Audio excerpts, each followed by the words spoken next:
A project by 9 Rotary clubs in Otago is using the demolition of Carisbrook to raise money. The sale of stadium seats and other unwanted bits and pieces has already raised plenty of money. Now organisers have found a new way to squeeze funds out of the old ground.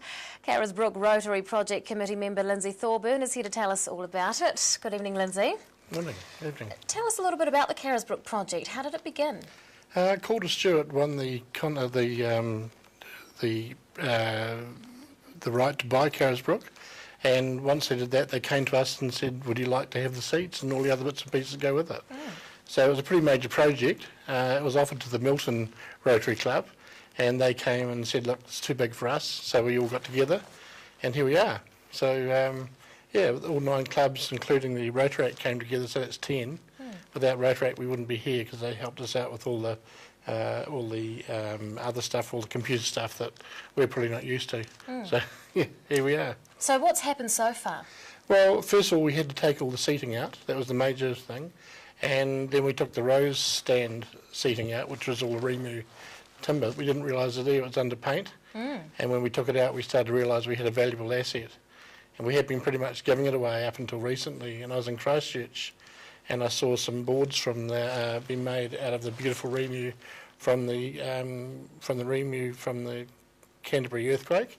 And I thought we should be doing the same with ours. So that's what we're doing.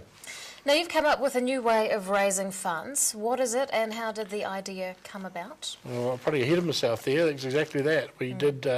We took the idea and we started, instead of throwing the timber away or giving it away, started taking the paint off, and we had the idea of making them into boards, really, and having them all done up with the Carisbrook logo on them.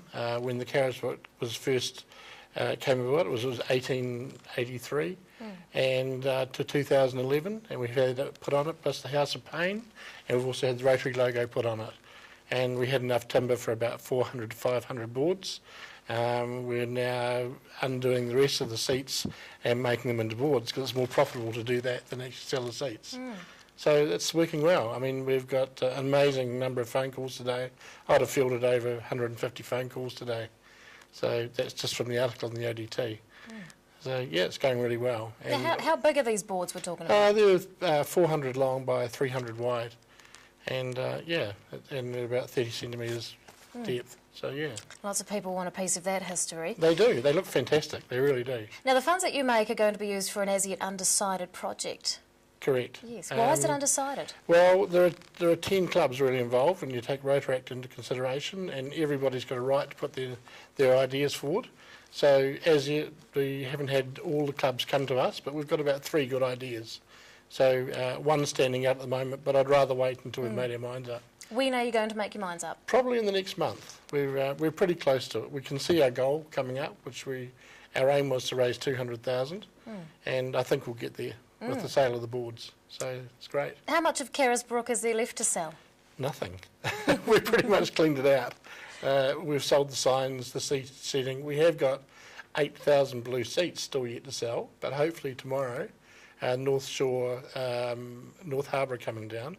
They want to extend their stadium, and they're looking at buying 6,000 or 7,000 seats of us. Oh, wow. So if they do that, that will pretty much clean it up. So it's been a worthwhile project. What's been the highlight for you so far? I think it's having all the clubs come together, and it's the first time we've ever done that. And I think we'll probably do it again. And we put a lot of money into Dunedin. We never tell anybody. Each and every individual club probably pumps 50,000 a year into the areas. And when you took that, it's $500,000, you know, and it goes unnoticed.